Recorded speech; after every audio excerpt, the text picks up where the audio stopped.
Muy buenos días, Juan Carlos. Gusto en saludarles, Que señor. estén bien, gracias igualmente. ¿Ninguna novedad en la madrugada?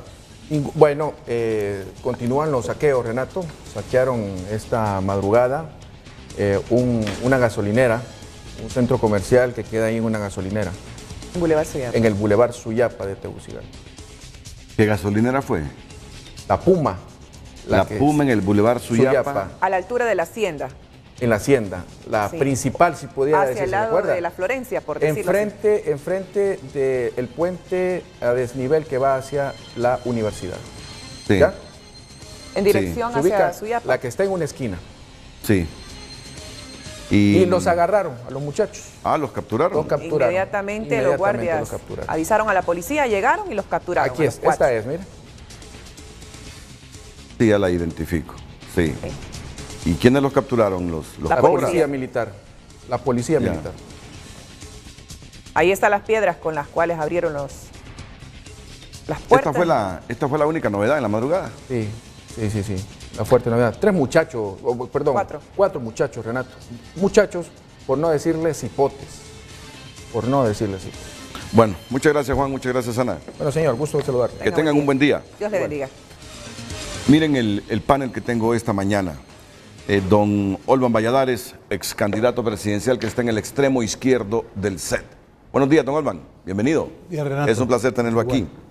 Igual tengo al doctor Augusto Aguilar, miembro del Consejo de Expertos Electorales de Latinoamérica y expresidente del Tribunal Supremo Electoral. Bienvenido, doctor. Mucho gusto. Es un placer tenerlo. Claro, hombre.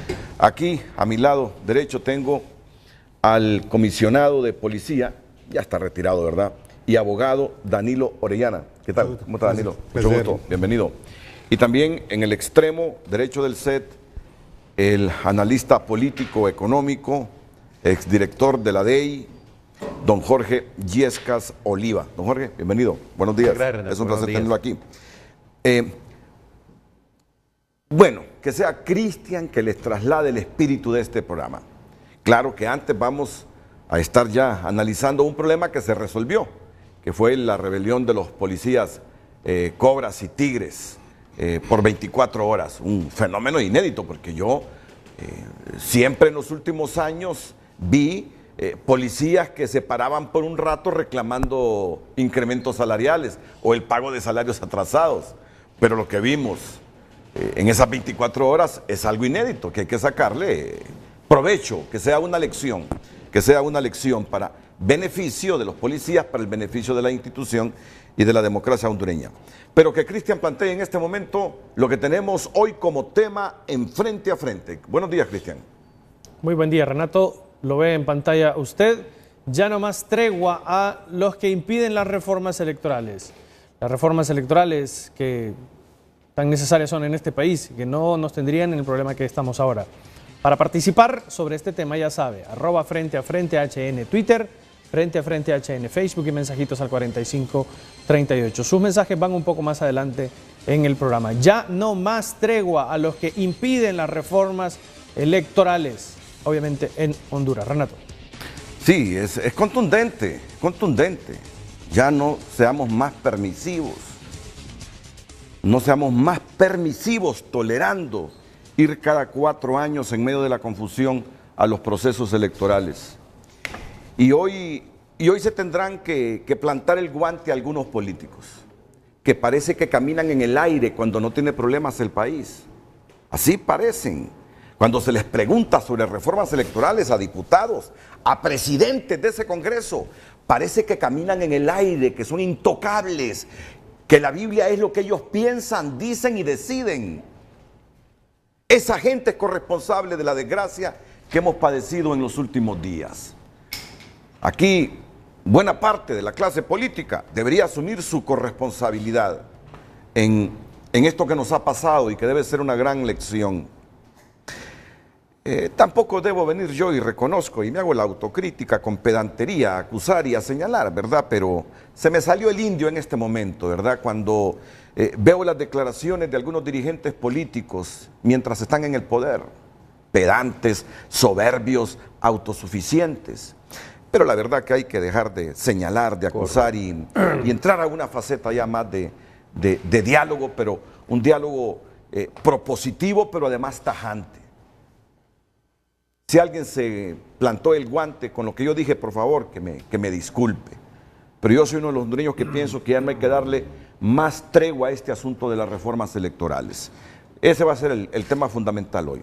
Antes, yo quiero que ustedes vean, y van a participar todos, y quién mejor que Danilo Orellana, porque fue comisionado. Y además, Danilo Orellana, en el 2009, fue el que tuvo que comandar esas fuerzas de seguridad cuando se produjo el golpe de Estado. Yo recuerdo, ¿se acuerda aquella vez que llegó al canal como a las 8:30 de la noche, todo cansado? Sí, sí, me recuerdo. Sí. Entonces esto es lo que da lástima de que muchos hondureños hicimos un gran esfuerzo para que volvieran a haber elecciones y de pronto los políticos no aprendieron la lección y vuelven a caer en el mismo lío y estamos en un lío que los tiene involucrados a todos los hondureños. Estamos pasando una mala situación posiblemente por no haber hecho de la reforma que está hablando usted. Sí. Pero la situación es muy compleja y más difícil ahora, Renato, con la poca experiencia que tengo. Yo tengo una visión sumamente clara de lo que está pasando en el país y si los políticos no se ponen de acuerdo, no incendiando el país que lo van a sacar adelante, ni incitando. Me parece que las palabras que dio el ingeniero Narral ayer de decir que había que dejar pasar los camiones en algunos puntos, porque la clave ahorita está allá en San Juan Pueblo, que ahí lo tienen tomado y tienen más de una semana. Hay productos que se están destruyendo, como las naranjas de Sonadera, tienen camiones por todos lados. Muchos amigos me han llamado que porque yo trabajo el campo, y de pronto los políticos tienen que pensar en un país fortalecido. ¿Quién va a ir a gobernar un país pobre y que esté en desgracia y que todo el mundo sea más miserable? Yo creo que esta no es la salida. Aquí la salida son los propios líderes, Renato. Sí, y fíjese que yo tengo información, comisionado Danilo Orellana, que ya son fuerzas, otro tipo de fuerzas, las que han estimulado y financiado esa toma en San Juan Pueblo. Bueno, que me disculpen los militares, pero yo tengo información que los militares quisieron desalojar a esa gente y no pudieron. Y la información que yo tengo es que es otro tipo de fuerzas irregulares, es decir, ligadas a ilícitos, a tráfico de cosas, las que están financiando esa toma en San Juan Pueblo. Es la información que yo tengo, ¿verdad? Es la información que yo tengo. Quizá no soy riguroso porque no he contrastado con más fuentes de las dos con las que ya he contrastado. Ese es el problema ahí en San Juan Pueblo. No sé cómo lo van a resolver, pero la información es que hay otro tipo de gente ahí que está estimulando, y no necesariamente políticos, ¿verdad? Que no tiene que ver absolutamente nada ya con la crisis que estamos pasando, sino por otros intereses que tienen bloqueada esa calle y que de seguir así van a dejar sin suministros, sin combustibles a ese departamento de Atlántida y Colón. Mire, es problema grave. Lo voy a poner otro ejemplo también, cuando 4 o 5 personas paran el puente provisional que está en Santa Rita, es un problema, paran todo ese corredor, ahí por Agua Blanca Sur, toda esa zona, Silín y todos los lugares que hay por Colón. Y yo creo que aquí las Fuerzas Armadas y la policía no tienen que ser tan permisivos en este caso. Una cosa es que alguien haga las protestas necesarias, pero sin dañar la propiedad privada. Ya cuando el alimento y toda esta cosa está faltando, yo sé que es una de las modalidades de recursos que utilizan algunos grupos de izquierda, y aquí nadie puede engañar porque todas las teorías están escritas y claras y todo el mundo los conocemos y sabemos para dónde van, pero todo el mundo tenemos que luchar por la economía de este país, y hay mucha gente que está sufriendo en la parte atlántica, y el campesino le cuesta sacar naranjas, carne y toda esta cosa, y de pronto está colapsando, pensando que colapsando una parte van a ganar, más bien van a tener cosas en contra de ellos, pues no los va a favorecer. Por eso, repito, me parece muy oportuno lo que dijo el ingeniero Salvador Narral ayer, de que dieran oportunidad a la gente que pasara con sus productos, porque los productores de palma la fruta se le está pudriendo, no pueden llegar a los centros de acopio. No sé cuántos furgones hay de banano en la parte de Colón también, que hay que ir a los barcos, porque tienen que estar ensuchados en llegar de un barco y llegar a otro lado. y entonces la economía, y al final dicen, bueno, aquí no pueden favorecer, pero hay que pagar impuestos, todas esas empresas grandes, y eso se revierte en la población, pues. Yo quisiera que, esto me surge en este momento, por eso lo tengo que decir en público, que la producción me busque ese voiceover donde Narrala dice lo que nos está manifestando el comisionado retirado Danilo Orellana. Claro, es el mismo VO donde antes están 2 citas de Manuel Zelaya Rosales, denunciando que el Departamento de Estado quiere imponer un presidente en Honduras. Las primeras 2 citas son de Manuel Zelaya y la tercera es de Salvador Narrala. Vamos a incluirla porque justamente es un mensaje del presidenciable Salvador Narrala pidiéndole a esta gente que en San Juan Pueblo tiene bloqueada la calle que dejen pasar los camiones con los productos perecederos. Son pérdidas para la economía nacional y al final todo esto redunda en ¿qué? En desempleo. Al final todo esto redunda en desempleo. Así que sugeriría, por favor, que lo más rápidamente posible me tengan esas 3 citas. Bueno, ya se resolvió el problema de los policías que se rebelaron. Yo no recuerdo algo similar, comisionado Orellana, en la historia de la policía. Bueno, por lo menos desde el retorno a la democracia, que se hayan rebelado de la manera como lo hicieron los Tigres y los Cobras.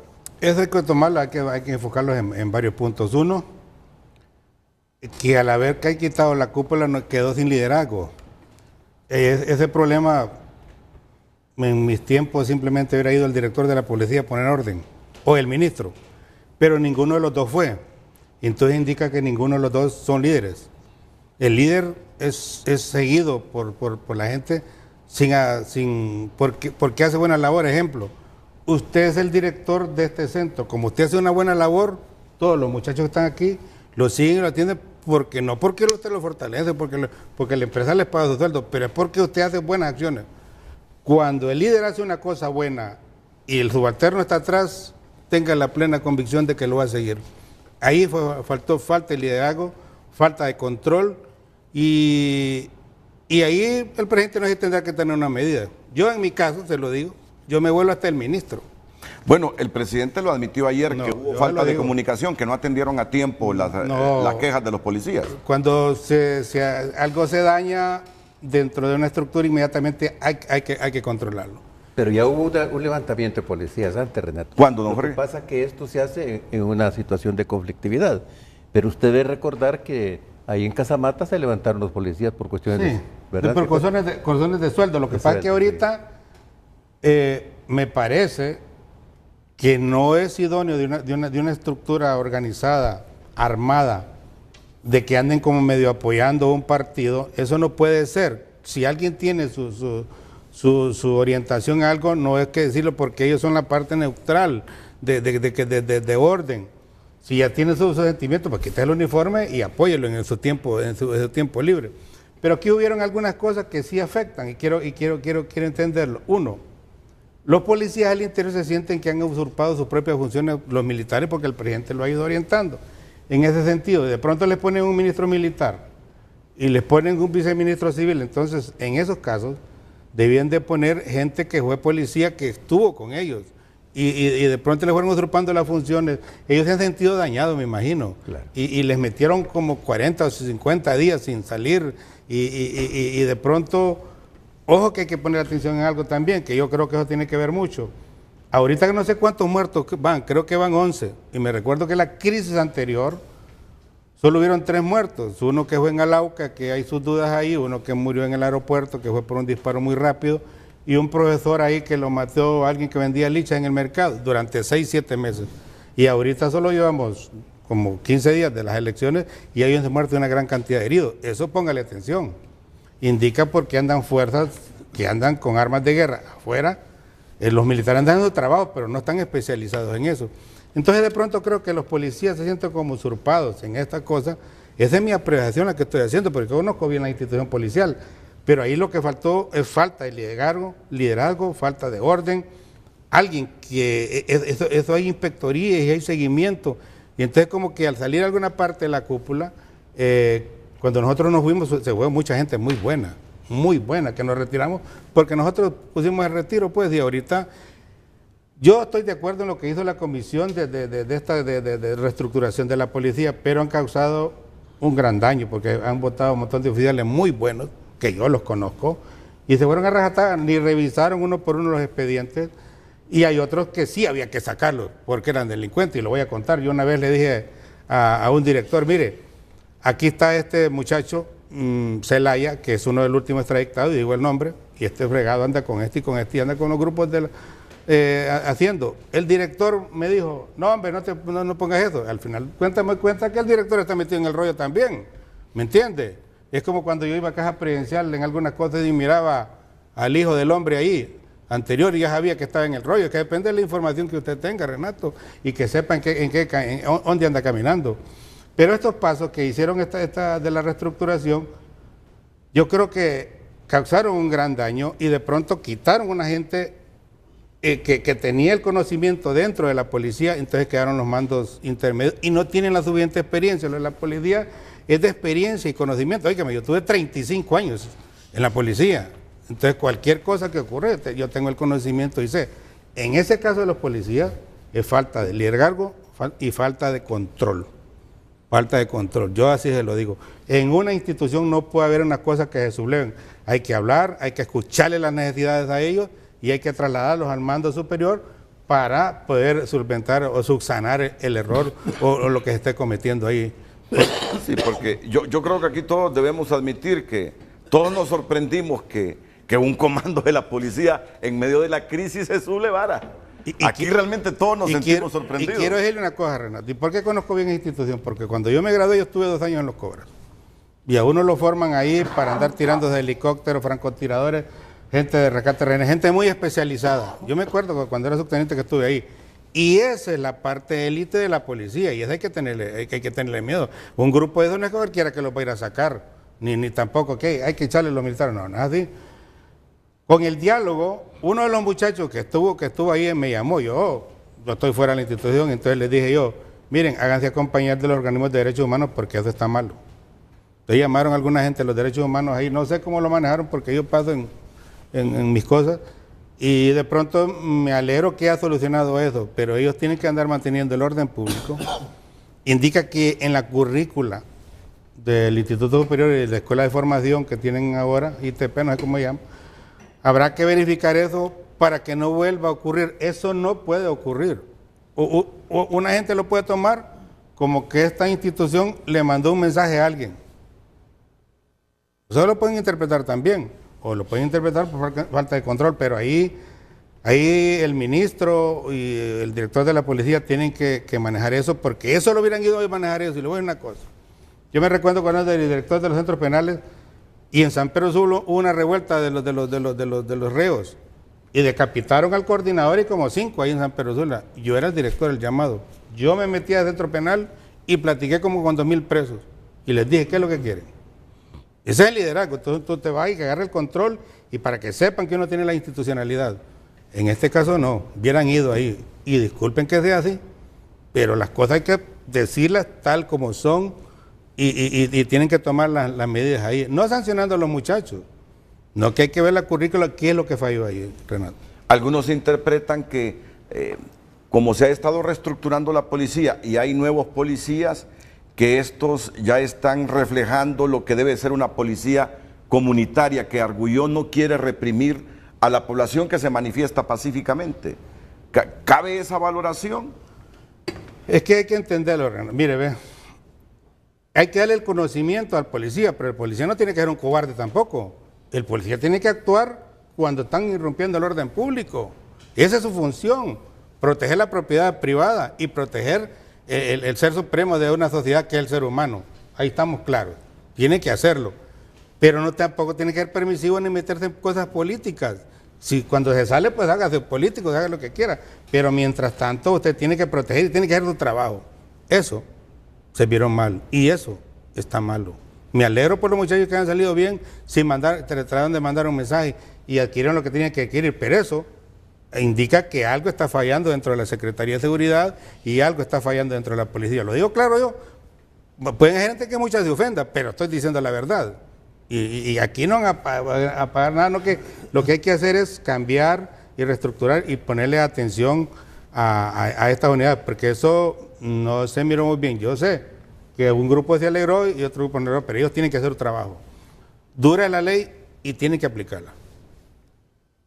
¿Qué hubiese hecho usted como jefe de la policía? No, yo hubiera ido a platicar con ellos. No, a mí no me hubiera pasado eso, porque hubiera tenido control sobre ellos siempre. Ahí tiene que poner un comandante que sea leal al jefe de la policía y que sea capaz, y que sea un líder, y que sea alguien que sea paracaidista, que sea francotirador, que sepa manejar cualquier cosa, para que entiendan que puede hacer las cosas. ¿Usted cree que el mensaje auténtico de los policías que se rebelaron fue que no querían reprimir gente que se manifestaba pacíficamente? Es que el policía no es tan fijo como el militar. El policía tiene más discrecionalidad porque conoce un poquito más de leyes. Entonces, tal vez miró que estaban dando dos políticos por llegar al poder y ellos están reprimiendo a la gente de abajo, no dejan de tener razón también. No dejan de tener razón. Por eso, los políticos tienen que arreglar ese asunto ellos y tratar de que lo que va se solucione.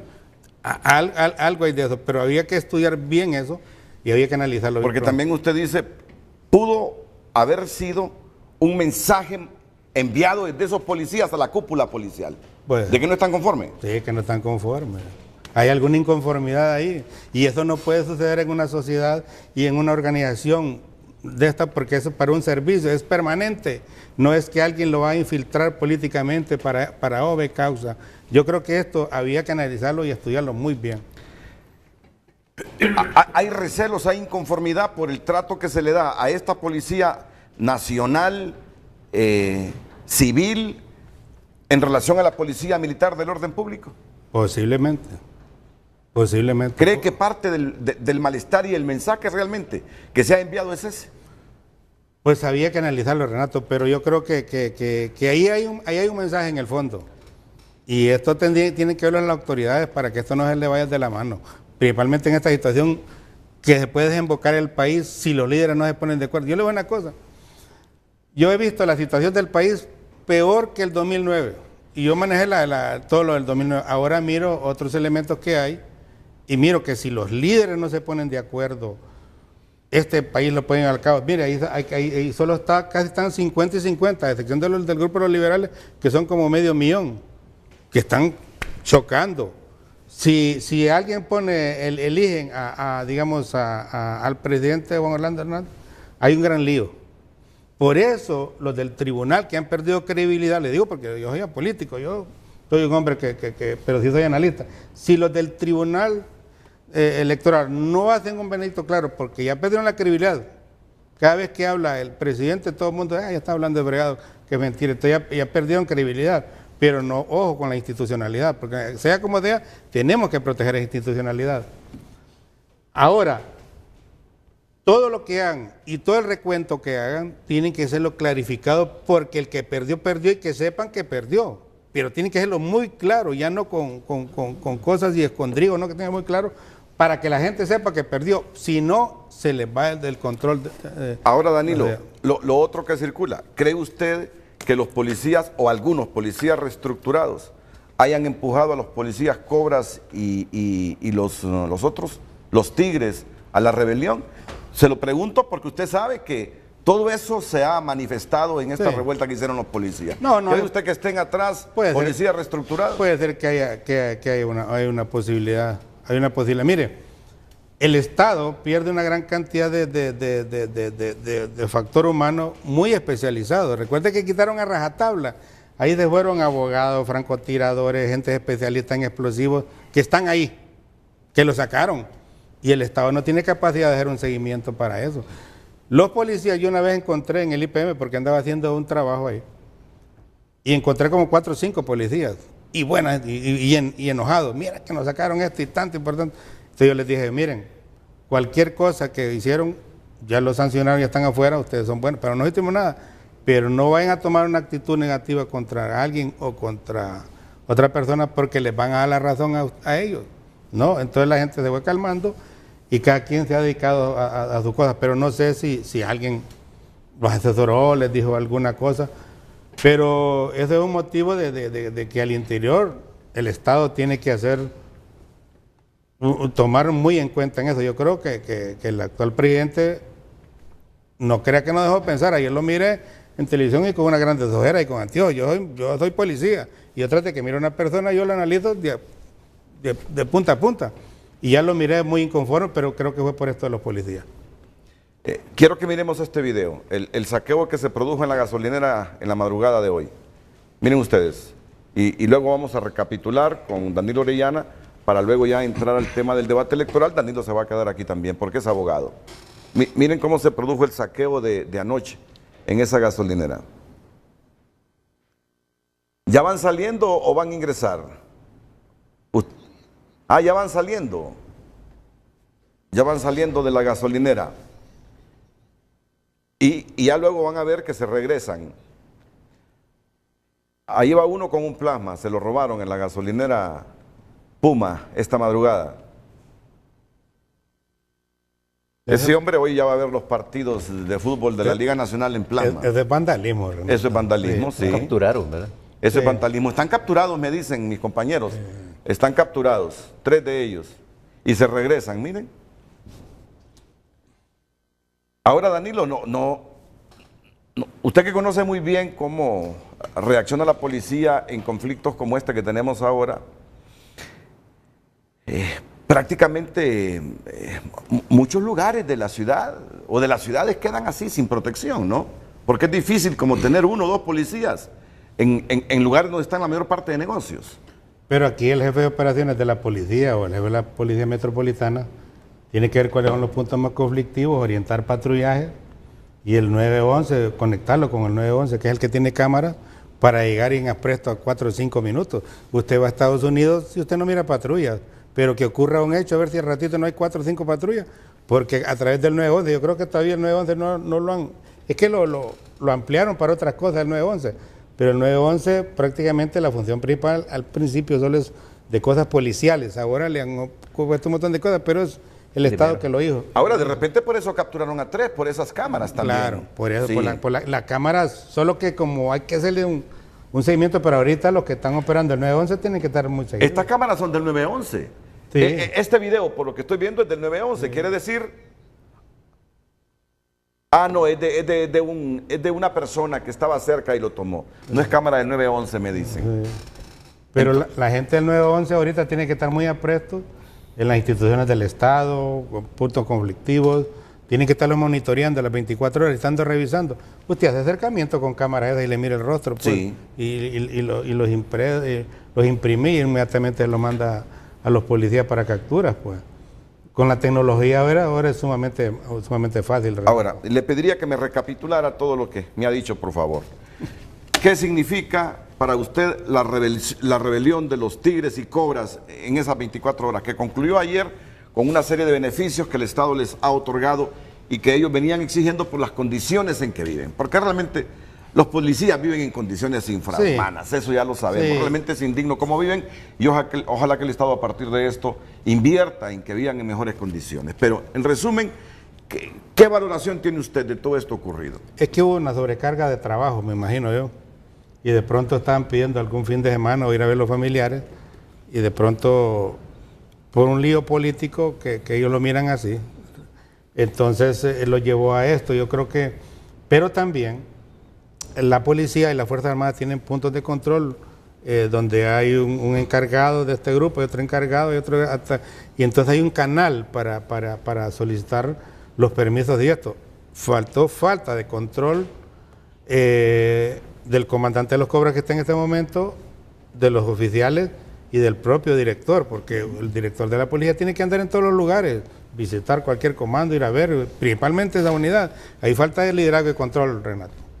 Faltó liderazgo, faltó control, faltó comunicación. Sí, faltó comunicación. Y eso tiene que entender. Es como en su hogar, que de pronto aparezca una niña con una enfermedad y usted no se dio cuenta, usted es el último en darse cuenta, porque no hay comunicación con los hijos. Uno habla todos los días. Pero me dijo también que no descarta usted que sea un mensaje de los policías.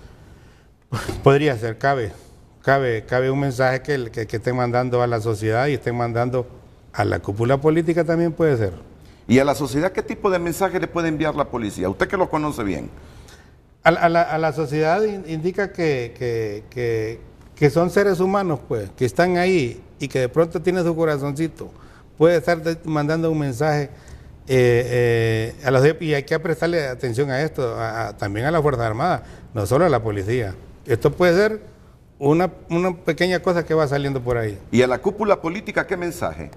Usted conoce muy bien a los policías, usted sabe bien cómo piensan los policías. Sí. Esto más, aquí usted me está pensando como policía también. Si estuvo cerca de 35 años en la policía, por más abogado que sea, me piensa como policía. Sí. El chip suyo sigue siendo de No, policía. claro, por la- evolucionado con los otros conocimientos jurídicos que tiene. Por la formación mía, sí, porque casi toda una vida pasé en la institución y conozco. ¿Cuál cree que fue el mensaje a la cúpula política de los policías? Yo creo que, en este caso, Renato, yo creo que le están diciendo que solucionen el problema pacíficamente allá. Desde el momento que dicen que ellos no quieren agredir aquí, que solucionen la cosa. Pero una cosa es una marcha normal y otra cosa es el vandalismo. Ahí tienen que entrar los policías, ahí es que déjense de cosas. Una Ahí tienen que acotación, entrar. Renato, Sí. si me permite. Creo que hay algo en este levantamiento de los policías que no podemos pasar inadvertido. Mire, dijeron algo que estaban en contra del fraude electoral. Eso no solamente es reivindicación económica. Pero uno de los policías, y por ahí debe estar los videos, dijo algo que es muy grave y no lo podemos pasar inadvertido, que algunos asesinatos venían a la orden de casa presidencial. Y eso es grave. Eso para mí no debería pasar inadvertido. Eso debería de investigarse quiénes son los que dan esa orden. Y un punto, Renato, y tienen que entenderlo. Y tienen que entenderlo toda la gente. Los cobras o cualquier policía que le ponen a seguridad a un presidente del Congreso, a un diputado, que andan con ellos ahí, que andan por todos lados, porque siempre andan a seguridad, se dan cuenta si un presidente se reunió con un narco, si un diputado se reunió con todos lados, y toda es información, si un diputado tiene un amante, si todo es información, la tienen esos caballeros. ¿Cierto? Y entonces de pronto pueden decir, ¿y esto por qué están alegando si yo vi que este hizo tal cosa? Óigame bien, esos muchachos tienen una gran información. Claro que sí. Y saben quién está metido con el narcotráfico, saben quién está metido. De pronto alguien puede decir, yo en tal reunión usted lo vi, que hizo tal y se reunió con tal persona. Así. Es como una empleada de su casa. ¿Qué es lo que no le sabe una empleada de su casa a usted? Así es. Por eso no hay que pelearse con la cocinera. Entonces, ahí hay un doble sentido lo que estoy diciendo yo. Por eso la gente que anda a gente al lado tiene que ser gente leal, gente que lo conozca, gente que sea prácticamente como familia, pues. Y en este caso estos muchachos tienen una gran información y de pronto lo que dijo usted, ¿vieron? Algo tiene que saber ese muchacho.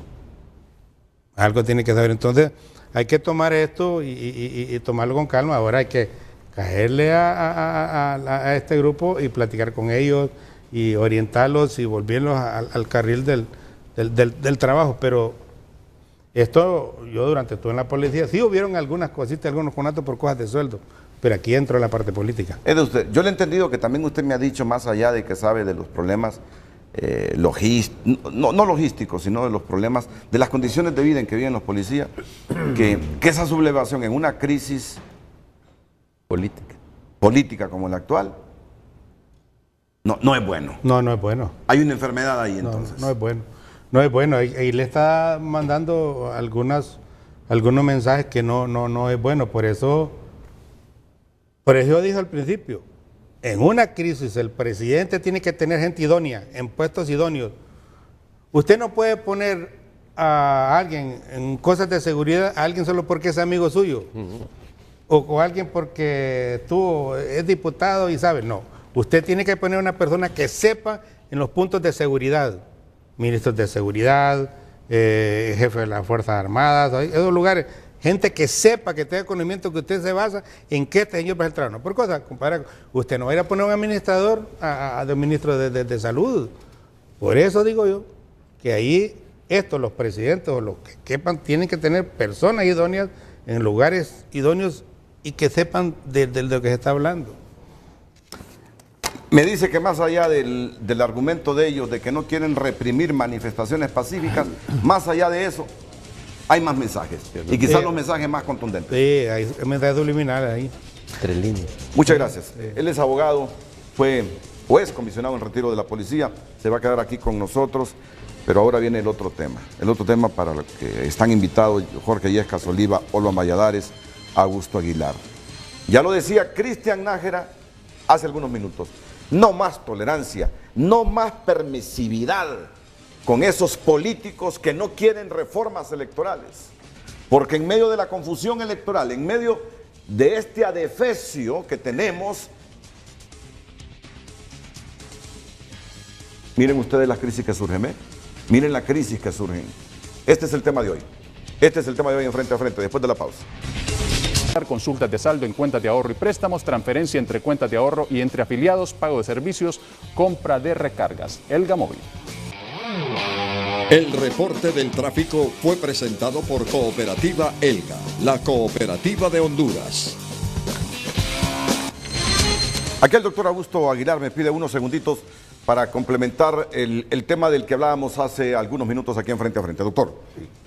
Sí, yo solamente una reflexión, y si no quisiera ser muy extenso, pero lo que sí debemos tomar en cuenta es que el comportamiento de las masas en todo el mundo ha evolucionado, ha cambiado, en algunos casos para bien, en otras cosas para mal. Tradicionalmente, históricamente, las dos instituciones que han manejado recursos humanos durante miles de años, la Iglesia y el Ejército. Sin embargo, desde hace ya muchos años o varios años, el comportamiento, aquella disciplina, aquel orden, también se ha ido perdiendo en estas instituciones. Tenemos el caso en los Estados Unidos, en la guerra de Vietnam, en donde los soldados se rebelaron contra los oficiales. En la misma iglesia aparecen los curas, los sacerdotes tercermundistas. Y en todos los campos, en la política, los jóvenes ya se han desligado, se han desarraigado de los partidos políticos, de la herencia política de sus padres e incluso de la doctrina y de las banderas y de otras cosas. Eso es lo que debemos tener en cuenta. Y en todo caso, termino con esto, si lo soy muy breve, es más importante prevenir, conocer lo que está sucediendo para evitar las crisis, que es precisamente, lo vinculo con el problema hondureño actualmente, porque no se previó, no se hicieron las reformas electorales en su momento y ahora tenemos un resultado funesto. Ok, yo les sugeriría con mucho respeto a todos mis panelistas que agarráramos el toro por los cuernos en estos próximos 15 minutos. Claro. ¿Qué reformas debemos hacer con urgencia? A la luz de esto que nos ha ocurrido hoy, lo que nos venía ocurriendo en elecciones pasadas que no reventaron como lo que reventó ahora, ¿qué reformas, cuáles reformas son necesarias? O yo no sé si ustedes me van a hablar de que hagamos una nueva ley electoral y de las organizaciones políticas. Pero comencemos con el asunto de la reforma. ¿Qué o cuáles de estas son urgentes? E iniciamos por usted, doctor Aguilar. ¿Cómo no? Vea, son muchos los aspectos o varias las reformas que deben hacerse. Pero le voy a mencionar por lo menos las 5 más importantes. En primer lugar, la reforma en cuanto a que debe existir una segunda vuelta o balotaje, porque el mapa político, la correlación de fuerzas cambió y eso es necesario considerarlo. En segundo lugar, debe considerarse una nueva forma de integrar el Tribunal Supremo Electoral. Otra reforma. Debe revisarse, porque eso ha causado enormes problemas, los requisitos para la inscripción de movimientos y de partidos políticos, porque eso ha causado mucho daño a todo el sistema electoral hondureño. Podríamos agregarle también todo lo relacionado con los delitos y con las sanciones, delitos electorales, en donde en Honduras nadie ha ido a la cárcel por un delito electoral, a diferencia de otros países en donde eso sí es un hecho que se produce después de cada proceso electoral. Y ahí va también ligado lo de las multas. Y hay hay otros aspectos, pero para mí también este es importantísimo, y es el relacionado con la justicia electoral. No se puede permitir que 5 personas de una sala de lo constitucional estén decidiendo por todos los problemas que suceden, los delitos electorales, las faltas electorales, las inscripciones irregulares. Se van a una sala de lo constitucional y 5 personas deciden por 8 millones de hondureños. Sin jurisdicción. Exactamente. ¿Qué añadiría? ¿En qué no estoy de acuerdo? ¿O qué valida de lo que dice el doctor Aguilar? Bueno, Jorge ya habló. Comencemos aquí y después vamos con don Jorge. Con don Olman Valladares. Primero por la izquierda. Sí. Gracias, Renato. Bueno, lo que sorprende, Renato, es que los hondureños venimos hablando de reformas electorales desde hace muchísimos años. Los que hemos tenido experiencia de alguna manera directa o indirecta en ese asunto, en la redacción de leyes, en las reformas de las leyes, que hemos hecho una cantidad de reformas. O sea que la verdad es que donde estamos parados en este momento no se parece jamás a lo que teníamos en el año 82 cuando iniciamos las primeras consultas electorales. El problema que yo veo es que la actitud de las cúpulas políticas no ha cambiado absolutamente nada, y ahí es donde tenemos que empezar a hacer algo que no se corrige con la emisión de nuevas leyes, se regula, se normatiza, pero usted no va a cambiar la actitud de la gente si no hay una creación de nueva conciencia. Y el problema es, por ejemplo, ¿cuánto hace que se viene advirtiendo? Señores, la segunda vuelta es una cosa que tenemos que hacerla desde hace mucho tiempo, por lo menos desde hace 2, 3 elecciones. Pero como nos quedamos con la figura del bipartidismo, el que alguien tenía que tener la mitad, cuando viene la proliferación de partidos, cuando se fortalece un tercero y un cuarto partido, el panorama cambia completamente. Entonces no podemos continuar y estamos experimentando esto, gobiernos débiles. Y los gobiernos débiles los forman electores escasos. En este caso, por ejemplo, pensar que una presidencia de la República, de cualquier país que sea, va a gobernar con el 36% del electorado, quiere decir que tiene un 64% de habitantes de una sociedad en contra. A mí, por ejemplo, estos resultados de ahora me tienen bastante preocupados. ¿Qué va a pasar? Vamos a tener un gobierno que se pueda integrar y, como dice la Constitución, complementarizar. Va a poder ser complemento el Poder Judicial y el Congreso de la República, o nos vamos a enfrascar en una lucha cafre, como ocurrió en Guatemala en el gobierno anterior, en que el Ejecutivo prácticamente no podía hacer nada. Habían 50 y pico de diputados que tenían causas pendientes en los tribunales. Las iniciativas de la presidencia no pasaban, los presupuestos no funcionaban. Entonces hay que pensar en eso. Y esto volvemos al punto que tocó comisionada Oriana. Estamos hablando de liderazgos. Estamos hablando de liderazgos que entiendan para dónde vamos y dónde estamos. Y el peligro que acarrea el no poder implementar las medidas con tiempo. Yo quiero introducir otro que es muy importante también, Renato, porque tiene que ver mucho con el proceso electoral, es las reformas a la ley del Registro Nacional de las Personas. Nosotros tenemos que revisar la institución y revisar dónde estamos parados. No puede ser que sigamos estableciendo estadísticas sobre bases falsas. No puede ser, porque si nosotros hablamos de la abstención, ¿cómo vamos a determinar la abstención? ¿Cómo vamos a saber cuántos electores en realidad teníamos habilitados para ejercer el voto? No lo sabemos. En primer lugar, porque nuestros censos, Renato, y lo tengo que decir aquí con mucha tristeza, no son confiables. Hace muy poco, el año pasado, se hizo un censo nacional y a mí me dio tristeza que en el barrio donde yo vivo llegaron los muchachos encuestadores y lo único que hicieron es poner el sellito de censado en el portón.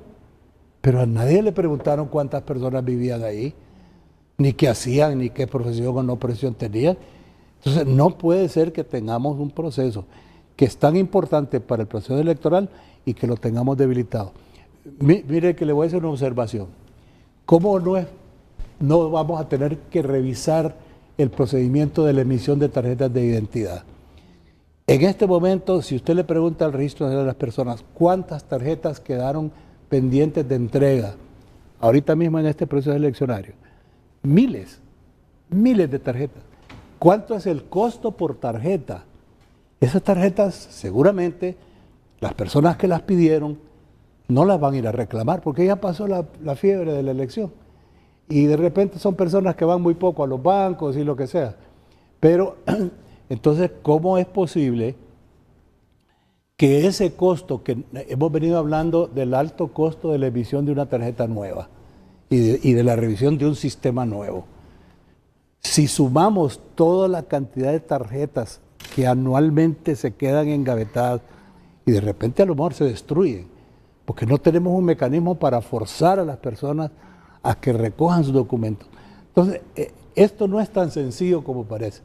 Tenemos que verle todas las aristas porque si no vamos a continuar lo mismo. Don Jorge Illescas, a las valoraciones que hace don Olvan Valladares, a las reformas que de inmediato posibilitaría o que le parecen prioritarias, que dice Augusto Aguilar, ¿cuántas otras suma usted o añade usted? Mire, Renato, en primer lugar quiero hacer una consideración general.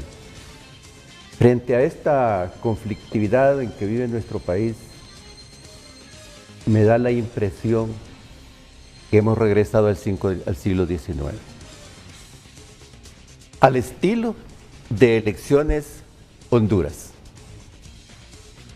En aquellos tiempos del siglo XIX se daban aquellas famosas revueltas, quemaban alcaldías, policías, y esto es lo que está sucediendo hoy. Saqueo es lo que está sucediendo hoy. Y esto es responsabilidad de la clase hegemónica de Honduras, de la clase política, de la clase empresarial y de las organizaciones de la sociedad civil. Y también responsabilidad de los organismos internacionales, particularmente la OEA. Cuando venimos a hablar de reformas electorales, no se trata simplemente de ponerle algunos parches a la ley o de hacer una nueva ley. Hay dos proyectos de ley. Uno que lo presidió el señor Menocal, cuando era presidente del Congreso, don Juan Orlando Hernández. Ahí trabajó el Zarco Callejas, Adán Palacios, Marco Antonio Ponce. Yo tuve bastante que ver con eso, yo no sé si Augusto también. Sí. Y una ley bastante buena. Don Juan Orlando metió en la gaveta esa ley. Y los partidos políticos no hicieron absolutamente nada. Después, el propio Tribunal Supremo Electoral hizo otro proyecto de ley y fueron consultadas 17.500 personas. Un proyecto de ley que no es malo, es bastante bueno. Bueno, incluso para debatirlo. Ahí se transforma el Tribunal Supremo Electoral en esa ley, en ese proyecto de ley. Y todo eso ha pasado inadvertido. Cuando hablamos de reformas electorales, en el 2001, en septiembre del 2001, se hizo una reforma estructural de Honduras, presidido mucho y financiado por Jeffrey Navina. Hay un decreto aprobado por el Congreso donde se crea una instancia para darle seguimiento a esa reforma. Antes de que entraran en vigencia esa reforma, porque en esa reforma en materia electoral se tomó la experiencia del Tribunal Nacional de Elecciones pasado, donde no funcionó, donde estaban los partidos políticos representados y había una tremenda corrupción. Entonces, en aquella experiencia dijimos, vamos a nombrar un Tribunal Supremo Electoral. Y la ley electoral dice eso, libre de los partidos políticos. Eso dice la ley. Pero óigame bien los televidentes. Antes de poner en vigencia esa ley, la Democracia Cristiana, el Partido Liberal y el Partido Nacional, por iniciativa de un famoso personaje que dice Olvan, que ojalá que se muera va a tener una catástrofe en Honduras, allá en el Hatillo, se reunieron y se dividieron el Tribunal Supremo Electoral, 40% de empleados para el Partido Liberal, 40% para el Partido Nacional y 20% para la Democracia Cristiana. Lo mismo se hizo con el Tribunal Superior de Cuentas, lo mismo se hizo con la Fiscalía, lo mismo se hizo con la Corte Suprema de Justicia. Entonces, antes de entrar yo era miembro del Consejo Central Ejecutivo y puse mi voto razonado en contra de eso. ¿Qué pasó con la reforma? Hay un libro, Las reformas son posibles, emitido por el PNUD. Y eso circuló por América Latina como un ejemplo de Honduras, que las reformas son posibles, las reformas estructurales. Pero esas reformas no tuvieron ningún resultado. La manipularon los políticos. Y de ahí vino la reforma del 2004. Tampoco se hizo nada. Pero finalmente llegamos nosotros al 2009, a la crisis del 2009. Y ahí es donde yo comparto. Mire lo que dice esto. Hallazgos y recomendaciones para que los hechos no se repitan. Informe de la Comisión de la Verdad y la Reconciliación. Entonces, cuando hablamos de reformas electorales, no solamente es reformar la ley electoral, son reformas estructurales. Y cuando yo le dije a usted, le digo, mire, aquí hay responsabilidad también de los organismos internacionales, es porque en este documento se está estableciendo que para evitar esos hechos le dan una función específica a la OEA. La OEA tiene que crear los mecanismos adecuados para prevenir la conflictividad en Honduras y en otros países. Y la OEA tiene la responsabilidad de evitar esto. Y le voy a decir esto. Se olvidaron de este documento, los que hicieron el documento, los que financiaron el documento, que fueron Naciones Unidas, Canadá, Estados Unidos. Esto cuesta millones de dólares. Pero independientemente de que cueste millones de dólares, ningún partido, porque los tres partidos, Nacional y Liberal, son partidos tradicionales. Es la misma gente la que dirige esos partidos y no hicieron nada. Yo me pregunto, ¿qué pasó con las reformas electorales? ¿Qué hizo el Congreso? ¿Qué hicieron los diputados de Libre? ¿Qué hicieron los diputados del Partido Liberal? ¿Qué hicieron los diputados de Juan Orlando? Porque esos son los diputados de Juan Orlando. Nada, mi amigo, nada, absolutamente nada. Y Olban es testigo cuando la Embajada de Estados Unidos invitó a la Comisión Electoral para que fuera a hablar de las reformas electorales. Y yo le dije a Olban, mira, reunámonos con algunas personas de la comisión a ver qué les dijo el embajador y qué le dijeron al embajador. Y lo hicimos. ¿Y qué le dijeron al embajador? Que ellos no podían, el Congreso no podía hacer ninguna reforma en tanto los dueños de los partidos no se pusieran de acuerdo. Oigan, los diputados tienen dueños. Ustedes no representan al pueblo, sino que representan intereses. Y yo, es decir, a Olban y otros amigos, fuimos a la Embajada Americana a raíz de esta crisis y nos dijeron ahí con mucha confianza que lo que se tenía que hacer no se estaba haciendo. Para prevenir esta crisis, fuimos con Olban, con otros amigos, a Estados Unidos. Fuimos a Washington. Hablamos con el secretario Almagro. Le llevamos un documento bien hecho por abogados constitucionalistas nacionales e internacionales. Y le dijimos, es necesario, señor Almagro, que la OEA ponga las manos en esto, porque si no se nos viene una crisis peor que la del 2009. Nosotros lo dijimos, Renato, aquí en este programa también, ya lo hemos dicho, hemos andado en los partidos políticos, hemos andado en los organismos internacionales y dijimos, la reelección ilegítima de Juan Orlando nos va a llevar a una conflictividad tremenda. Y esa es la causa fundamental de esta crisis, la reelección de Juan Orlando Hernández y la incapacidad y la tolerancia y la ineficiencia del Tribunal Supremo Electoral. Y en esto son responsables los tres partidos políticos, fundamentalmente, el señor Oliva, que está ahí de presidente del Congreso, don Juan Orlando, y una empresa privada muy domesticada. Una empresa privada que indudablemente tiene muchos intereses y que tiene miedo de la represión.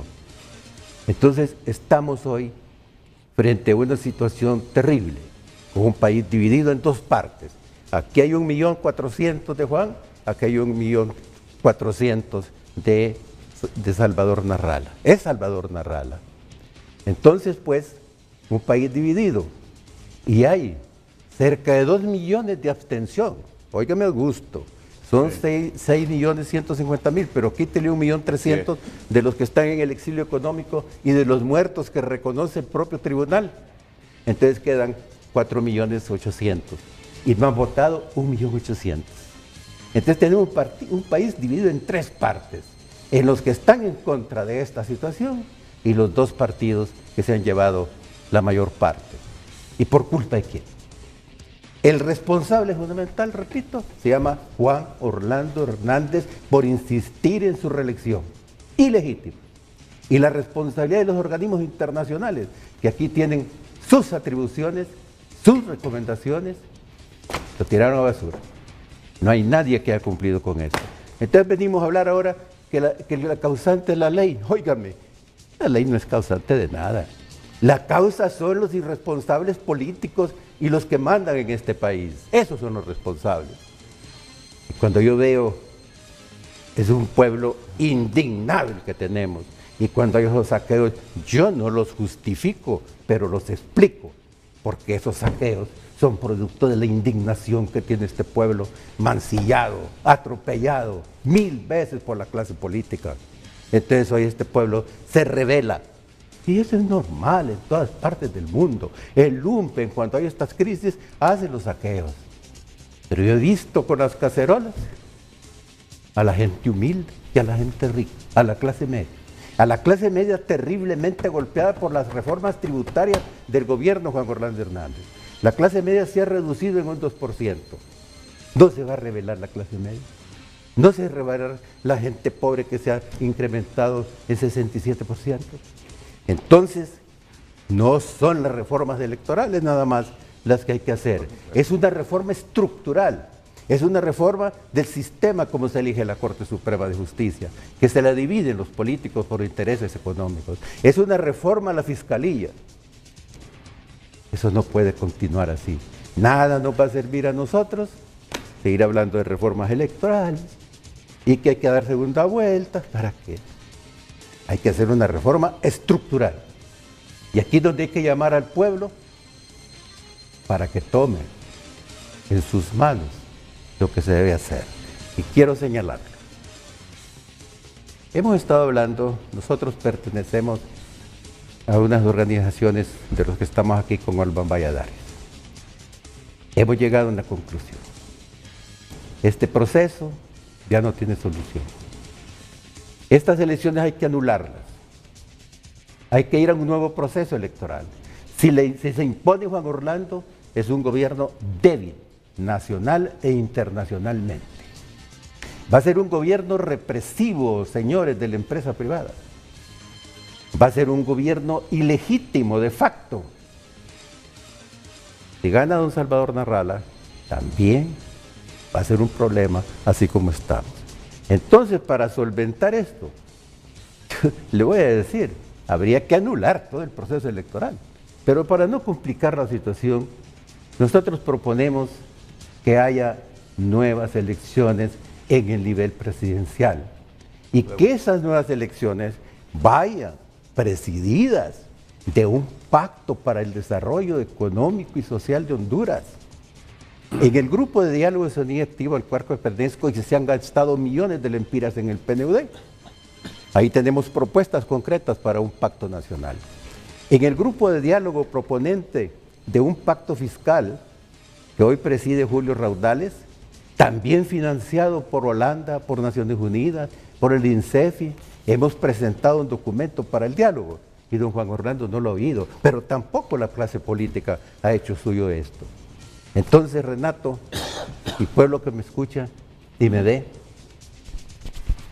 son reformas estructurales las que necesitan el país. Y los partidos necesitan un recambio, aquí lo dice, necesitan un recambio. Aquí no hay crisis de liderazgo, es un liderazgo en crisis, como dice Felipe González, lo que hay en mi país. Entonces, son nuevos dirigentes con otra mentalidad. Son una juventud que realmente se competrenete de lo que está pasando. Si nosotros seguimos así por este camino con cualquiera que llegue, Honduras no tiene manera de salir del atraso. Gracias por permitirme el desahogo, Renato.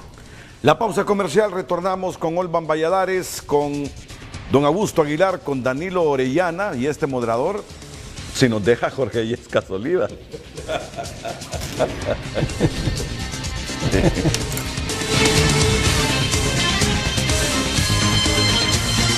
Opinómetro de Televicentro. ¿Considera usted que el diálogo facilitado por garantes que tenga como resultado un acuerdo entre los candidatos es la manera de superar esta crisis? Las opciones acostumbradas, sí y no, enviando un mensaje al 5550 que usted puede participar. En la noche los resultados en TN5 Estelar, a las 9, en este mismo canal. Vámonos a redes sociales ahora, que tenemos Twitter y tenemos también mensajes del 4538. Dice Holly Ponce, el problema en Honduras es que todo lo quieren comprar. Si quieren reformas en el Congreso, las compran con el pueblo, las compran, cortes, lo compran. Un pueblo tan pobre que se vende por una miseria, todos buscan solo su convivencia sin importar los demás. Dice @código 504, el problema es la captura política de entes reguladores y que los partidos políticos son solo instrumentos para la concentración de poder económico y político. Y nos dice Aldubi Pinto, ahora es crisis política, pongámosle atención al post, crisis financiera, económica, laboral, fiscal, etc. Y al final los que pagamos siempre seremos los mismos, el pueblo, la clase media hacia abajo. El gobierno que quede va a recuperarse a como dé lugar y él cree que a punta de impuestos. Ok, eso en Twitter. Tenemos mensajes en el 4538. Aquí los vamos a acomodar, los muchachos nos van a hacer la tarea ahí, pero voy a comenzar leyendo. Dice, no hacen reformas porque no quieren perder las ventajas que tienen con la ley vieja, ley actual. Por favor, que solo elijan 80 diputados, que son muchos para un pueblo pobre como el nuestro. Otra reforma que plantean ahí. Los votos del Partido Liberal se tienen que sumar a los votos de la Alianza porque los dos partidos están en contra del Partido Nacional. Eso no se puede.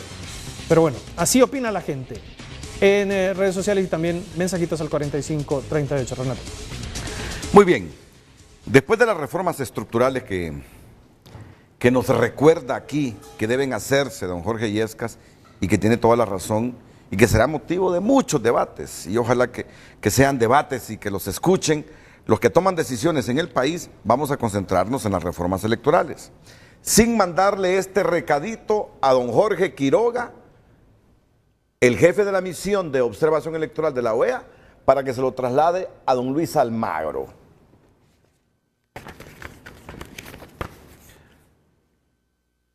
Hallazgos y recomendaciones para que los hechos no se repitan. Informe de la Comisión de la Verdad y Reconciliación, que presidió Eduardo Stein. Y uno de los que trabajó fue doña Julieta. Julieta Castellanos, rectora de la universidad, participó aquí en esto, lo mismo que Jorge Omar Casco. Ramón Romero, entre otros, entre los que recordamos. Atención de don Jorge Quiroga, expresidente de Bolivia, para que se lo recuerde a don Luis Almagro. Recomendaciones para el ámbito internacional. Porque le damos demasiados problemas. ¿Cómo le da problemas a la OEA a Honduras? Y con 9 millones. ¿Qué tal si tuviéramos los 1.200 millones de los chinos? Capacidades de prevención de crisis y respuestas tempranas. Como no nos podemos gobernar nosotros, da vergüenza, ¿verdad?, decir esto, que no nos podemos gobernar nosotros los hondureños. Como no nos podemos gobernar nosotros los hondureños, siempre acudimos a las instancias internacionales. Y lo digo así para que nos dé vergüenza. No nos podemos gobernar. Recomendamos mejorar las capacidades de prevención de conflictos, alerta y acción temprana y diplomacia preventiva. Para ello se propone retomar los siguientes puntos. Los actores internacionales en general y en particular la OEA necesitan invertir más en la creación de sistemas de alerta temprana eficaces que incluyan monitorear, ordenar y analizar la información sobre dinámicas de conflicto, fragilidad y polarización de manera sistemática, proveer escenarios prospectivos sobre evoluciones potenciales, comunicar las alertas de manera eficaz y proveer a los responsables políticos con opciones de respuesta temprana y por lo tanto permitir actuar a tiempo y de manera informada. trasládele, por favor, don Jorge Quiroga, este mensajito a don Luis Almagro, secretario general de la OEA, que en este país donde casi 9 millones de personas no nos podemos gobernar, porque una buena parte somos irresponsables, necesitamos que la OEA aquí y en otros países de América Latina que están como nosotros, monitoree y advierta temprano los problemas de gobernabilidad y gobernanza para que después no estemos como estamos hoy. Alguna gente anunciando que estamos a las puertas de una guerra civil. Ayer, ¿sabe qué decía aquí Romeo Vázquez Velázquez? Que cuando hay presagios de una guerra civil, los militares tienen la obligación de intervenir en el Estado para evitar un chorro de sangre. Pues señor Luis Almagro, recuérdele eso al señor Jorge Quiroga, recuérdele eso a un Luis Almagro, que esta nacioncita pequeña, linda, tiene gente hermosa, pero desgraciadamente con una clase política irresponsable, no puede gobernarse a sí misma. Que nos monitoreen, que nos monitoreen, que nos monitoreen antes de que estallen las crisis como esta. Antes de la pausa, señor don Augusto Aguilar, sí. No sé si es que no lo priorizó, estoy seguro que no, porque usted es un experto electoral, pero se le pasó por alto. Quizá está aquí en el numeral donde dice usted requisitos para la inscripción no de partidos, delitos electorales, justicia electoral, integración del tribunal, no sé si se le escapó la conformación de esas mesas electorales. Claro, lo tengo como prioritario. Como ok, prioritario, sí. De haber existido en nuestra ley segunda vuelta o balotaje, nos hubiésemos evitado ¿qué? Nos hubiésemos evitado, en primer lugar, el conflicto en que nos encontramos y nos hubiésemos evitado para de hoy en adelante y desde el gobierno anterior un presidente y un gobierno débil, como lo dijo Olvan Valladares, con el respaldo únicamente del 36%. En todos los países de América ya la segunda vuelta existe. Son muy raros los que no los tienen. De repente la gente se pierde con ese 36%. Sí. Según los datos del Tribunal Supremo Electoral es 42, Juan Orlando Hernández 41 y unas décimas más Salvador Narrala. Pero es la de hoy. Estamos hablando de la de hoy. Sí, yo hablo de la anterior. Correcto. Que esa es la primera experiencia. Correcto. Casi todos los países ya tienen la segunda vuelta con diferentes modalidades. Unos exigen más del 51, otros pueden ser que no haya segunda vuelta siempre y cuando obtenga un 40, 45, pero que el segundo lugar haya 10 puntos menos. Es decir, hay diferentes modalidades, pero cuando ya el bipartidismo desaparece, estimado amigo, es necesaria, casi inevitable, que se implemente la segunda vuelta. La integración del Tribunal Electoral, ¿qué nos Claro. hubiese evitado? Una mejor integración del tribunal, ¿qué nos hubiese evitado? En esta cosa es ser más sincero y ser más franco y con los pies en la tierra. No podemos decir que el tribunal sea 100% apolítico, porque habría que buscar personajes tal vez en otro planeta. Todas las personas provenimos o hemos sido militantes de un partido político, pero de los males el menor. La integración en casi todos los países se hace con miembros que provienen de los partidos que han obtenido mayor cantidad de votos en la última elección. Así es en El Salvador, en México y en casi todos los países. Pero ¿qué ha sucedido en Honduras? Cambió el panorama político. Hubo 4 partidos y tenemos un miembro, no voy a hablar de la persona, sino que es la realidad de un partido que apenas ha obtenido el 1%. Punto 18. ¿Ah? Ni al 1% ha llegado a veces. Y es el que ha estado decidiendo por una gran cantidad de situaciones. En otras palabras, este Tribunal Supremo Electoral, Sí. de acuerdo a la evolución y a las leyes que otros países han aprobado por la misma evolución política, debió estar integrado por un representante del Partido Nacional, otro del Partido Liberal, otro del PAC y otro del Libre.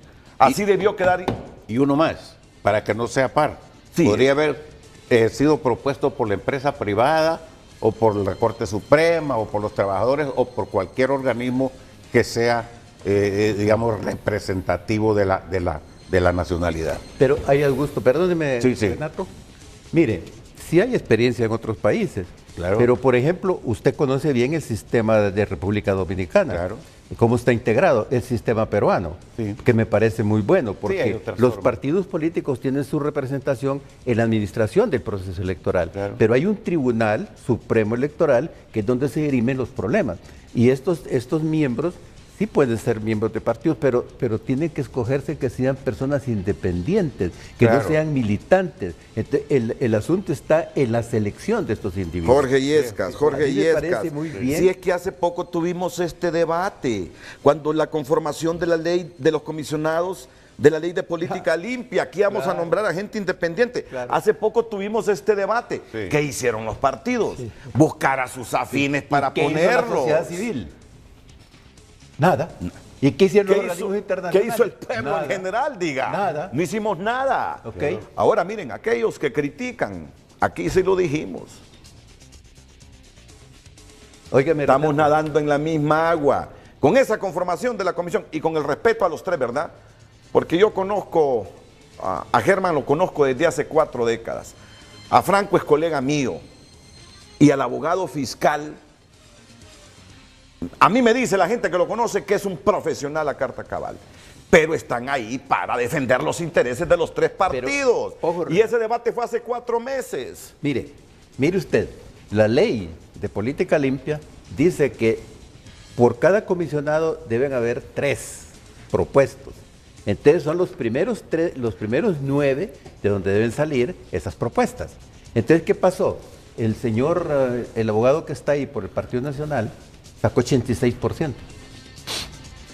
Pero el otro estaba en el 22º lugar y el otro en el 24º lugar. Óigame, y entonces doña Xiomara, cuando le preguntan, mire, pero ustedes tuvieron un arreglo con don Juan Orlando Hernández, está en el diario La Tribuna, yo tengo el recorte. Dijo doña Xiomara, no fue un arreglo, fue un acuerdo. ¿Qué les quiere decir Jorge Illescas? Miren, que el único que salió bien calificado para esa comisión de política limpia, hablándolo sinceramente, el único que salió bien calificado es el que dice Jorge Illescas, el que pusieron los nacionalistas, 86. Los demás salieron abajo de la nota. Hubo gente que mereció por la nota, por la evaluación, Los primeros 9. estar ahí, conformar esa cosa, pero no. Los partidos que hace mención Illescas se pusieron de acuerdo para Mire- sus mire intereses. lo que pasa, Renato. Hombre, Pero Vea quiere usted que le el- diga algo Ajá. importantísimo. Renato, Se lo digo. ve usted el informe de la Unión Europea ahorita con relación a la falta de equidad en la campaña electoral. Mire, y eso es de 425 millones legalmente disponen. eso lo vamos a analizar en otro espacio. Sí. Salgamos de esto, salgamos de esto. Yo le voy a dar una opinión. Para mí, y lo digo con toda sinceridad, esa comisión que se ha sido nombrado es innecesaria. Completamente innecesaria. Eso solo fue un motivo desde mi punto de vista de la MASI para pasarse un año a hacer cosas a las que no venía. Si usted lee la ley electoral, Renato, lo sabe bien Olvan, todas esas prohibiciones de recibir ayuda del extranjero, de recibir dinero de los negocios ilícitos, de no depender económicamente de ninguna otra institución, de llevar listado de los contribuyentes, de informar inmediatamente cuando se reciben contribuciones elevadas, de llevar un registro en los libros, de una ya estaban en la ley. Eso que se tardaron 6 meses o un 83. año en hacer esa ley, era de una semana para hacer un reglamento. Ahora, pero yo le digo algo. Augusto, En de- artículo 83. Esa- En descargo de la Maxi. La Maxi Prohibición de quiso otra aceptar cosa. fondos. Ah, no, dice, esa es otra cosa. La Maxi autorizados. quiso otra Ah, cosa bueno, con ahí esa sí. comisión de política limpia. Registro Yo y me refiero a la notificación actual. de La aportaciones. Maxi quiso hacer otra cosa, pero la batearon. Bueno, La batearon los 3 partidos políticos que mencionó don Jorge Illescas. Yo tengo el cuidado hasta de no mencionar Claro, los partidos, ¿verdad? claro. Pero lo que dice Illescas, esos 3 partidos se repartieron esa comisión de política limpia para su conveniencia. Eso es Honduras. Eso es Honduras. Eso es parte de lo que nos tiene así. Bueno, eso de los requisitos para la inscripción de partidos, de los delitos electorales, de la justicia electoral y de la conformación de las mesas electorales, lo debatimos inmediatamente después de la pausa comercial. Me imagino que usted quiere hablar también de esto, ¿verdad? Claro. Ah, bueno. Es que le entiendo. a la- Yo sé que le entiende. Si es profesional de las ciencias jurídicas y sociales. También, igual don Olman Valladares.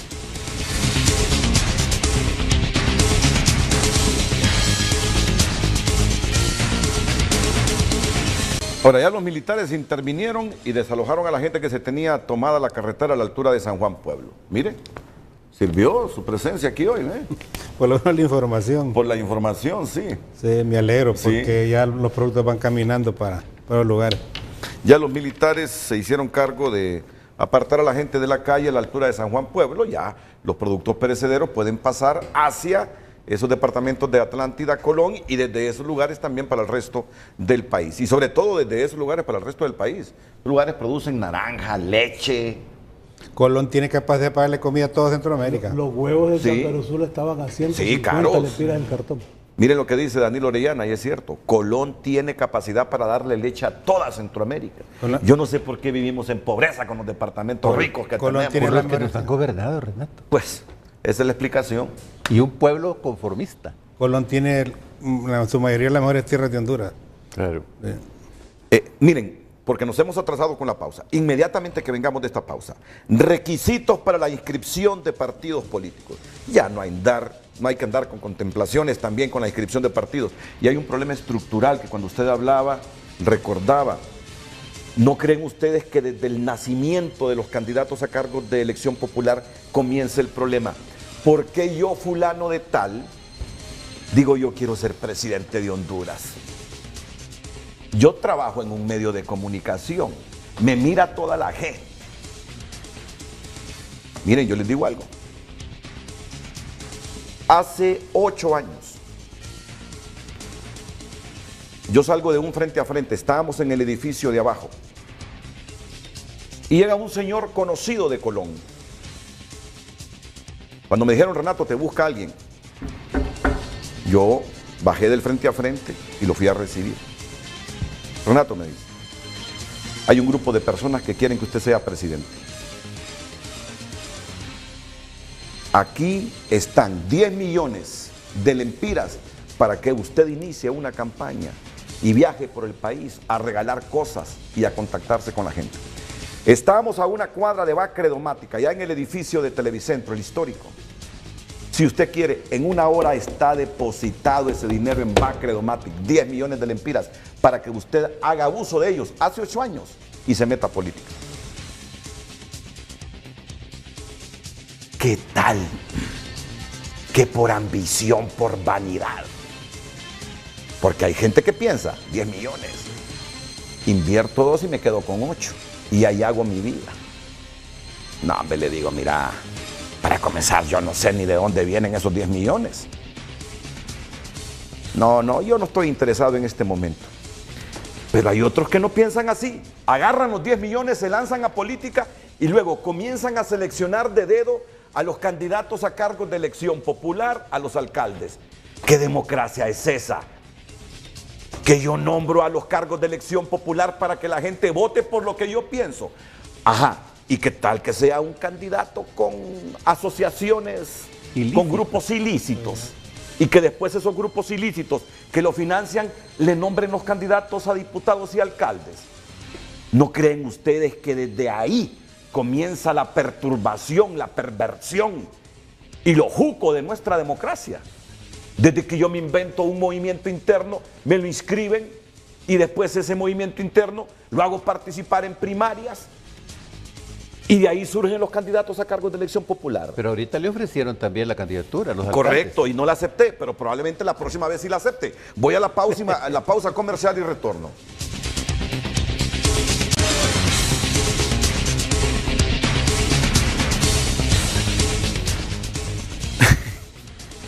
Bueno, hoy sí, vamos rápido. Cuando usted dice que es prioritario los requisitos para la inscripción de los partidos políticos. Sí. Y de los movimientos. ¿Qué ha sucedido? Se inscriben sin llenar los requisitos que actualmente están en la ley y que son superables. Fíjese que los listados de las personas que respaldan un movimiento o un partido muchas veces son fotocopias del censo electoral. y hay intercambio entre movimientos y entre partidos que se están inscribiendo, se cambian las copias. ¿Cuál es el propósito fundamental de estos partiditos y de estos movimientos? Que algunos les dicen que son de maletín. Miren, algunos no llegan ni a maletín, se quedan a nivel de monedero. Porque van buscando obtener las credenciales para negociarlas. Y en el caso de los partidos, a ver si se puede obtener una buena ganancia con la deuda política. Entonces, en ese sentido, partidos ilegalmente, es decir, sin llenar los requisitos, movimientos, esos crean un problema, y hay partidos que quieren aprovecharse de esa mayoría en las mesas electorales, principalmente para conducir al fraude. Valoraciones con don Olman Valladares y Danilo Orellana. Don Olman. Bueno, todas estas inconsistencias y estas irregularidades estamos pagando los platos rotos el día de hoy. O sea, esta ya era un caos anunciado desde hace mucho tiempo. No es cuestión de que nos estamos sorprendiendo de repente de lo que está aconteciendo, y por eso es que tenemos que tomar acciones. Mire, conocemos la enfermedad, otros países nos han dado la medicina, sabemos que se puede hacer. Costa Rica mismo, que Jorge es experto en Costa Rica, pero en Costa Rica, por ejemplo, yo tuve una experiencia en una elección de Carazo, donde un amigo mío era supervisor de las mesas electorales. No solo de las mesas, era un supervisor electoral. Y él era totalmente apolítico. No pertenecía a ningún partido, jamás había perdido un partido, y hacía su trabajo correctamente.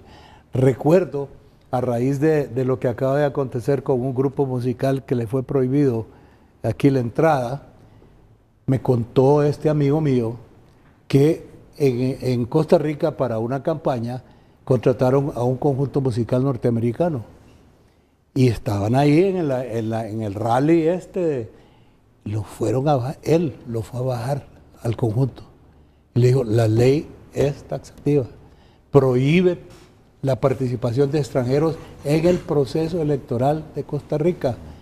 Y con toda la sorpresa, el conjunto tuvo que bajarse en una tarima pública, en una calle pública, ahí frente a donde se entraba a cantar los mariachis, el expresidente peruano. Y eso nos indica que se puede hacer perfectamente bien.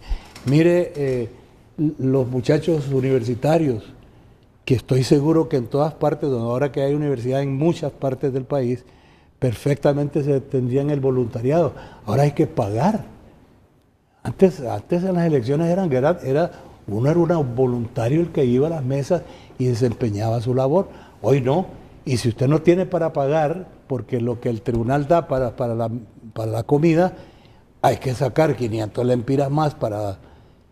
Y si no se vende, el compañero que tiene el billete debajo de la manga le pasa los 500 pesos del día y ahí terminó su supervisión, ¿verdad?, como partido político.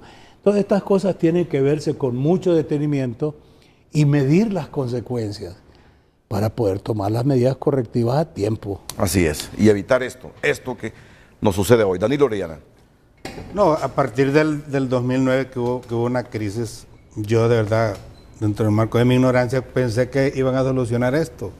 Que después de Stein, la Comisión de la Verdad, que a mí me llamaron varias veces porque era comandante de Operación Paz y Democracia, y al final yo me presté a leer este documento y pensé que iban a hacer las reformas, pero que ocurre algo que estamos hablando con don Olman. Es que después de la crisis, como que después todo el mundo se olvida y como que no va a solucionar inmediatamente después de... Mire, después, Dios quiera que esta crisis salgamos bien, y yo creo que lo primero que tienen que ir a legislar, después de que ubiquen, que lo juramenten a todos los diputados, habrá que empezar por estas reformas primero. ¿Me entiende? Poner el balotaje y todo lo que hay que hacer y no pensar para llegar a esta crisis. Claro, y sin relegar esa propuesta de reforma integral de la que habla Jorge Díaz Casoliva, que es necesaria, ¿verdad? Claro. Mire, aquí hemos tenido 4 fenómenos visibles en las últimas décadas. La guerra del 69. Sí. Ahí está Olman, que tuvo un rol protagónico en la guerra del 69. prometimos que íbamos a cambiar y a reformar muchas cosas. El FIFI. Cuando, como dice Olman Valladares, pasó el humo de los cañones, volvimos a ser los mismos. Luego vino el FIFI. Luego vino Mitch. Hubo políticos arrodillados. Diosito, nos ha pasado esto por pecadores. Te prometemos que después de esto, si nos ayudas a levantarnos, cambiaremos. Vino la comunidad internacional y dijo: ese país necesita que le condonemos toda la deuda que tiene, cerca de 5.000 millones de dólares. Además que le regalemos unos miles de dólares, millones de dólares. Ya cuando vino todo eso, ya volvimos a los mismos vicios estructurales. Pasó lo del 2009 que usted dice, igual. Renato, solo nos unimos apasionadamente para ir a pedir. Muy buen resumen. Cuando fuimos a Estocolmo, muy buen resumen. Y ahí había una delegación enorme. Solo nos unimos cuando se trata de ir a pedir, porque parece que en el ADN somos pedigüeños. Pero hay una cosa, Renato. Yo creo que en esta crisis ahorita, que yo tuve la experiencia de comandar el anterior, porque el comandante de crisis, y esta cosa yo la miro muy diferente. Y ahora es más grave porque los mismos políticos permitieron llegar y desembocar en esto. Si no toman las medidas, y ahora esto de las redes sociales, esa es la orden y la norma, y los jóvenes lo manejan mucho mejor que nosotros, y hay una gran comunicación, mejor que las Fuerzas Armadas y la policía en determinado momento. Si no arreglan esto los políticos, si Dios quiere salimos de esta crisis, la siguiente crisis, ahí se va a destruir el país. Yo se los digo. Yo ahorita, yo hablaba con Renato el otro día y le digo: mire, si los dos líderes de las dos fuerzas no se sientan y platican y que la población los miren, que están de acuerdo en hacer alguna cosa, pero yo miro la personalidad del presidente y miro la personalidad del ingeniero Narrala con el que está atrás, entonces miro que hay choque, no hay diálogo. Aquí tiene que haber un diálogo para que al final el pobre, la clase media, son los que sufren. El rico no, el rico se va inmediatamente para Miami, cualquier cosa, y mira cómo sale. Pero la población que trabaja ahí son los que estamos pagando las consecuencias. Los políticos tienen que sentarse, porque yo miré el programa con el general Romeo, y dijo algunas cosas que tiene razón. Cuando se va a dar una crisis se van dando algunos puntos, y van dando algunos visos, y hay algunas cosas que ya van caminando. Se lo digo yo con la experiencia que tengo desde inteligencia policial, que va caminando. Y ahorita, si los políticos no toman otra actitud, esto se les puede ir de la mano y se va a volver incontrolable. Y si no hacemos nada, el próximo proceso electoral va a ser un caos después. Caos total. Esto se quedará así, corto en relación a lo que viene, si no somos capaces de cambiar el rumbo de las cosas en el país. La pausa. ¿Qué le parece la ciudadanización de las mesas electorales y algunas otras reformas? Aunque yo sé que usted piensa que de nada sirven estas reformas electorales si el país no se reforma a sí mismo. Regresaremos.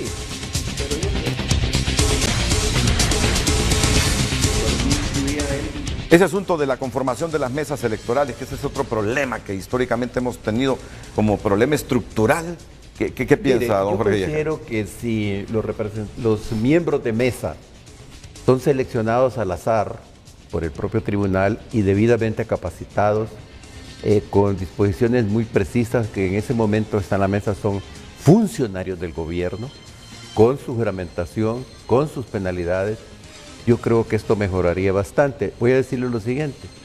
Olman decía que yo conozco Costa Rica, y efectivamente, cuando un proceso electoral, mi vecino me llamó a que celebráramos, que nos tomáramos un vinito.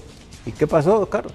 Me dice, me nombraron representante de mesa. Orgullo completo. Un orgullo, porque en Chile igual, ¿verdad? En Chile es al azar. Muchos países. Entonces, yo creo que esa es una reforma indudablemente necesaria. Y claro, con disposiciones precisas, ¿verdad? No solamente es que el tribunal, porque ya conocemos que entonces se dividen. Mira vos, mándame tantos liberales, tantos cachureros, sino que con una legislación bien precisa y con una supervisión de organismos de credibilidad de la sociedad civil, ¿verdad? Que son pocos los que quedan aquí ahora. Eso sí es necesario. Bueno, mensajes finales. Comienzo con don Olman Valladares. Ya mensaje final breve por el tiempo, don Olman. No, gracias, Renato, y gracias a todos los miles de televidentes. Yo creo que nosotros debemos valorar la importancia que tiene este momento para el país. No podemos pensar solo en el aspecto emotivo de que si es mi partido el que está ganando, es mi partido el que pretende ganar o el que está perdiendo, lo que sea. Esto es el país el que está en juego. Es Honduras, es el futuro de nuestros hijos y los que ya tenemos nietos, el futuro de los nietos. La mayoría de nuestra gente no se va a ir del país. Aquí nacieron y aquí van a terminar sus días. Por consiguiente, se tiene que tomar con mucha preocupación y debemos empezar a señalar con nombre y apellido los responsables de esto.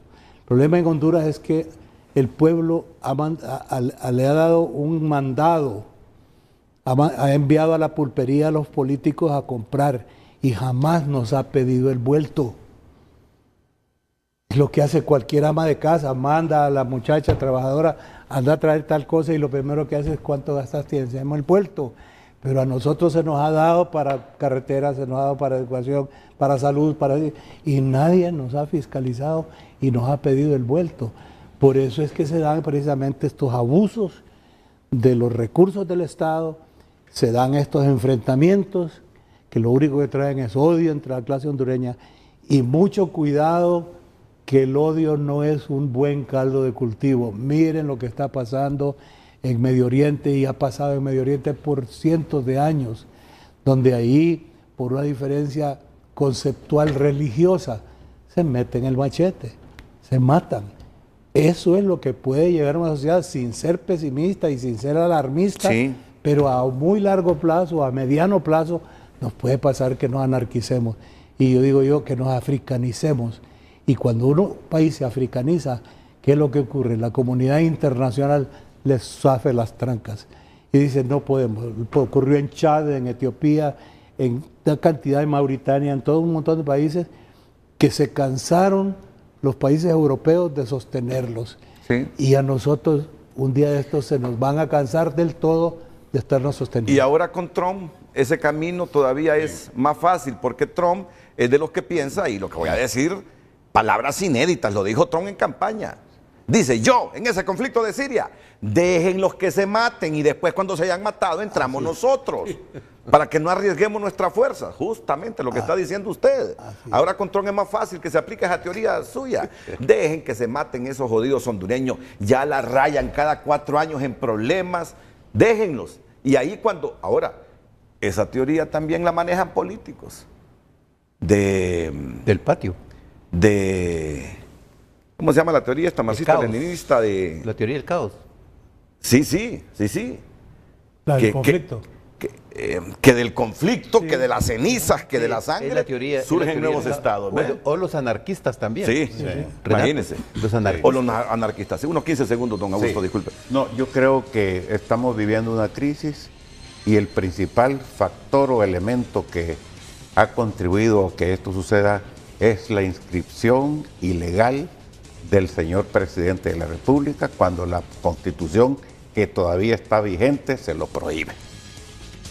Y segunda conclusión, con esto finalizo, eso ha causado que ahora se critique desde todas partes el sistema electoral hondureño y que nuestro organismo electoral desafortunadamente está desprestigiado. Danilo Orellana. Yo creo que este momento de crisis del país es sumamente grave. Estamos, como quien dice, sentados en un explosivo. Si los líderes no piensan con la cabeza fría y que no piensen, que se olviden de los intereses personales y que piensen en el pueblo, que es el que está sufriendo en estos momentos, y cualquier cosa que digan ellos positivo va a ser positiva la acción de la población, y digan una cosa negativa, negativo se va a volver también. Ok, unos 15 segundos, don Jorge Yacas. Muchas gracias, Renato. Un mensaje para todos mis compatriotas, para los que están en esta contienda política. Yo considero que lo procedente es anular estas elecciones en el nivel presidencial y que el que gane en la segunda ronda se firme un pacto por el desarrollo económico y social de Honduras.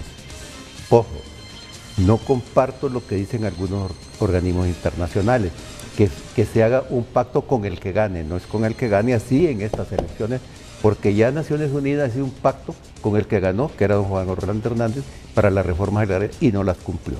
Entonces, considero, para último, que la OEA, con base en las atribuciones que le da la Comisión de la Verdad, entonces a ese pacto nacional le dé seguimiento y cumplimiento, que sus recomendaciones sean vinculantes. Esa función la tiene la OEA.